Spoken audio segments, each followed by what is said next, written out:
name is Paul Renaud, and welcome to the 21st floor of the Intercontinental Hotel.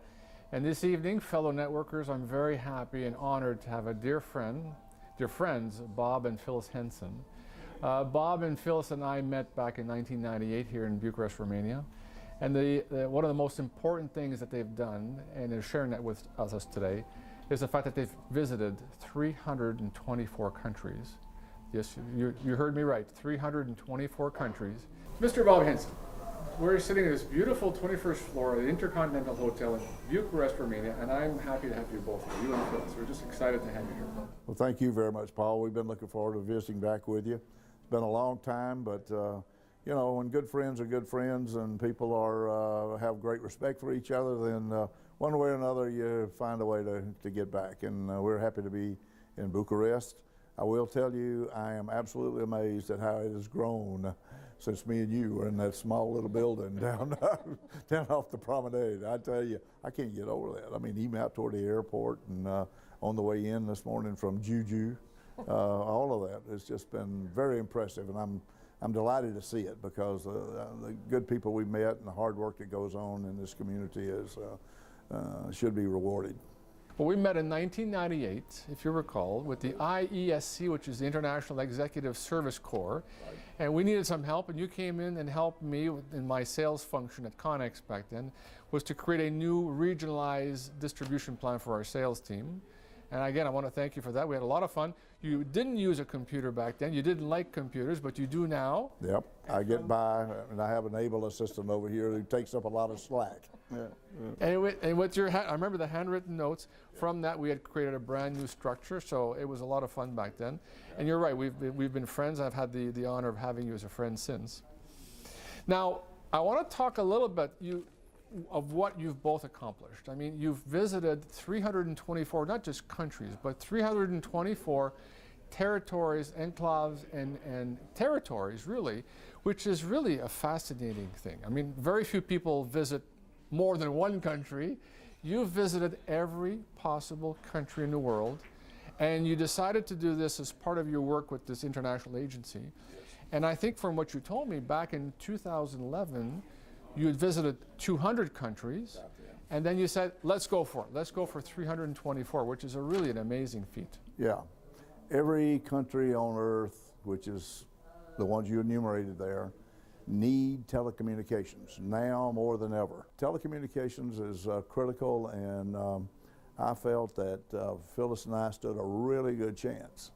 If we just simply didn't burn out, and if we could keep the resources coming and keep the international community interested, then we could find a way to get into these countries and equally important, exit safely after conducting the test for international specifications of our technology. With regards to getting access to easy countries like this, in Bucharest, Romania, is fairly simple, but I'm sure we'll talk in a few minutes. You've had challenges getting into some very remote countries. Yeah. Now, I'm a big fan of networking, and networking people to people, not the physical networking that the telephones required at one point, but the people to people networking side. And what I like to, and I think networking is not only good for a business point of view, but it's also good in terms of just extending one's network to have family and friends and people you can count on any moment. Would you agree with that? Yes, I do. Absolutely. You've got to keep on talking. You got to keep on staying in touch. You've got to keep on communicating. You've got to also need to be needed. And nowadays, I'm going to tell you something. The good guys and the bad guys, they both need good telecommunications. We need to have a lot of people-to-people interaction, and that's what Phyllis and I have attempted to do. The good guys like us, and the bad guys like us. Everybody likes the telephone guy, so boy, I'm the telephone guy. And oh, Mr. Bob, oh, I'm so glad you're coming to see us. And sometimes it's in Swahili, sometimes it's in Chinese, sometimes it's in, I don't know, but you can tell by the tone of their voice and the excitement and this sort of thing that they are legitimate in their welcoming us into their lives. Now, with regards to people-to-people networking, do you think you could have accomplished this target of 324 countries without networking? Absolutely not. Absolutely not. there's a number of ways you can get at this. One of which is you've got to be able to identify the companies that are providing or attempting or want to provide the type of service that we're talking about here. And now, as I mentioned before, almost all of it is wireless. You can take an island off of the Hebrides north of Scotland. They got one antenna, and they got 10 customers. But that one, you know, they can get over to England and down to Ireland and into the world network. And so there are remote islands in the Pacific. There are remote islands all over. And Paul, I'll give you a statistic that a lot of folks don't know, but it's something I've learned as a result of all our travel.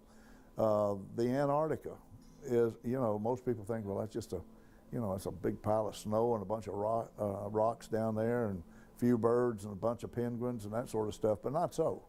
There are 7 countries that are actively participating in the research and development down there, and every one of them have to have, the very first thing they unpack from their backpacks is a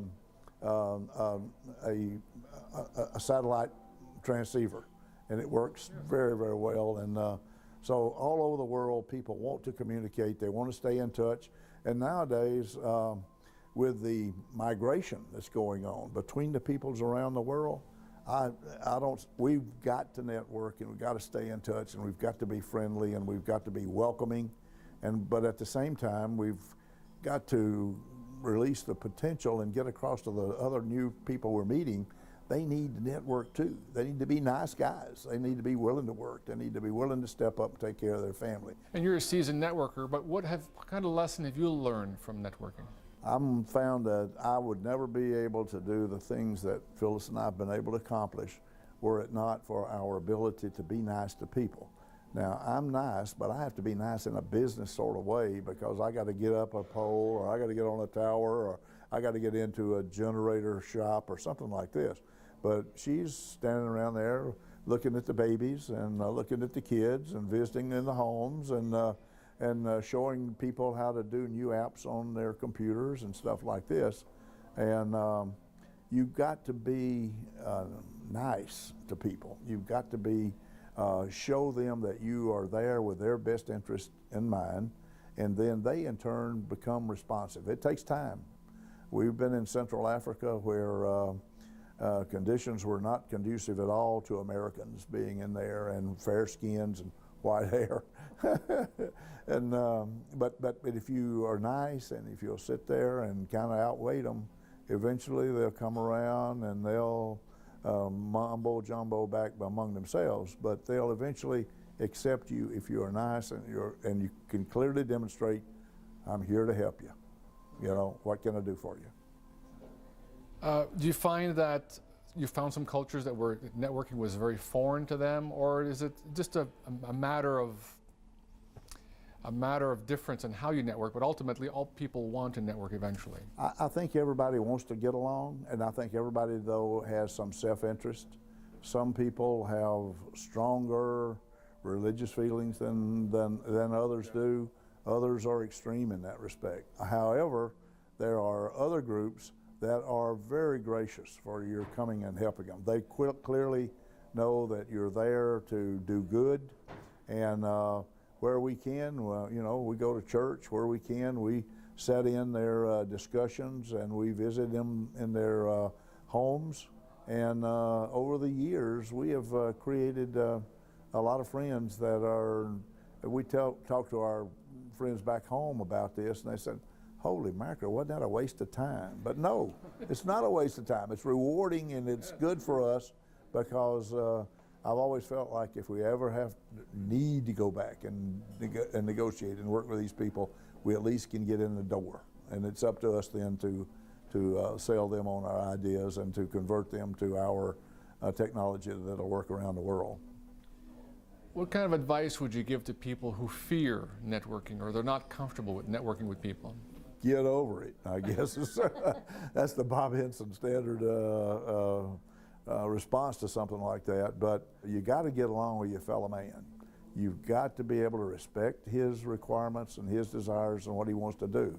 But at the same time, he's expecting you to come back and lay out what your plan is, how you're going to benefit him, and that sort of thing. So that works, and I'm convinced that if you'll practice that recurringly, you need to find a set of benefits for him and a set for you, and make sure he understands it, and see if it may take time, may take 2 or 3 attempts. I told you I tried 10 years to get into Libya, and right at the, I almost totally gave up, but we got lucky and made it when we finally really put our shoulder to the wheel and caused it happen. I want to talk about a little bit more about your travel now. You are part of the Travelers Century Club. What does that mean? The Century Travelers Club, they identified 300 of these doggone things about 10 years ago. And since then, as you well know, Paul, the world's changed. We've had countries appear. For instance, most recently, Sudan split north and south. Well, another country, South Sudan. Others aggregate. We well know, and I do particularly being an old veteran, know that Vietnam used to be north and south, 2 countries. Now they're one, Vietnam. And how many people, with your discussions with the Travelers Club, how many people like yourselves have actually done 324? It's a rough count. Okay, I can tell you in the first 12 years of their lifetime at the Century Club, they had 24 people who made it, 24 in 12 years. So that kind of pales, okay?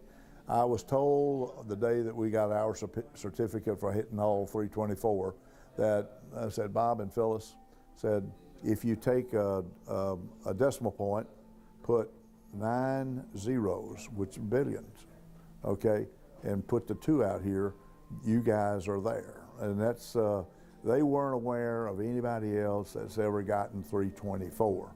So figured out that we're 2 in a billion on Earth. And let's assume, though, probability-wise, there are a couple more. So there may be 5, 6, 7, 8 in the world. 8 people in the world that have accomplished what we've done. That's right, good or bad, up or down. Yeah, we've been blessed and lucky and fortunate and very good planners. She's a good planner, and we budget, and we have to, you know, we got a life. We got 3 kids, we got 7 grandchildren, and we got to be a part of their lives, and we need to be home when we need to be home. And what happens is my employer, though, allows me to set my projects and timelines as long as I get it done in a reasonable period of time. They're very, very good at giving us maximum latitude in that respect. What was your favorite country? I got to tell you, because we lived there for a couple, 3 years, it's Hong Kong. And the reason for it, it's got the old British Commonwealth school system and the bureaucracy and all that stuff, but they spoke English. They're very warm and cordial people, and they're my kind of folks, Paul, and yours kind of folks. Around the world, there are some people that come in at 8 and quit at 5 and go home. Yeah. In Hong Kong, the only way they'll go home is when you turn the lights out. My kind of group. They're wonderful people and dedicated and want to do a good job, and very proud of what they do. And Phyllis and I were received very, very well when we went out there to build the first internet there in around Victoria Harbor. Yeah. Have you met some people on the journey that really changed your way of thinking? I probably have changed other people's thinking more than they've changed mine. I'm pretty sot in my ways because I have a discipline about how I've got to go do things, and the output out here has got to be standard. It's got to be the same for everybody and so forth. So, but the people who influence me the most are the ones who are legitimately around this world struggling to make life better for them. Now that has taken on African chiefs. It has taken on taquitos down in the Amazon basin. It's taken on some of the hardest-headed Chinese I've ever met in my life out in the Yangtze River valleys. So all over the world, you find people with varying degrees of motivation to do things in a big way that's going to help a lot of people. That's the kind of thing that jumps out at me. There are a great number of people, and as you can imagine, as you said, 324 countries, you met a lot of folks. And I've done a lot of compromising and doing whatever it took in order for me to accomplish what I've been set out there to do, and pushed Phyllis hard. And all in all, it's been a good experience, but you have to bring some benefits to get people to make major changes. And now it's beginning to happen. English now is a second language and being understood by more and more people, and it's become the business, the language of business. Almost all now, even Hong Kong and even Australia and places like that now are doing almost all of their transactions in English. One question, my last question I want to ask you is, one has to be fearless to do what you have done. You're both demonstrated to me that you're both fearless. What was the scariest moment? What moment in your travels would you consider was the scariest moment that you want to share with us? I got to tell you, when the car bomb went off right behind us coming out of Libya was the scariest. I think we probably were in more danger than we gave full credit for. Simply because we didn't know the people well, we didn't have an opportunity to make a relationship with them. Consequently, to be able to get in and get out, and in very, very turbulent times like that, that had a deep meaning to me. Somebody was looking after us that night. I can tell you that. Somebody really was looking after. It wasn't no old Daddy Joe either. This was a guy way up there, and he said, "You go in there, Henson, and pull this thing off, boy, and we'll see what the next step's going to be." And so that's what we're doing. As I mentioned to you a little earlier, we've seen all the countries, and now we're going back and filling in the blanks and going to see the people and the things that we've have not done that we want to do. And coming back over in your part of the world was one of the things that was high on our list. It's been 10 years, but we made it. Very good. Well, I'm honored to have you both as friends. What you've accomplished is truly inspiring. It's unique. It's jaw-dropping. And I think you have been blessed to have each other, I think, and also been blessed to be able to visit all these countries. And I really applaud you. I think I'm very proud and very happy, and I'm just excited to know, tell people that I know both Bob and Phyllis Henson. So congratulations. Come back soon to Bucharest, Romania. Come back to the Intercontinental Hotel. We're with open arms, and we look forward to seeing you soon. Great. Thank you very much. We appreciate your hospitality, Paul, and we'll look forward to the next day.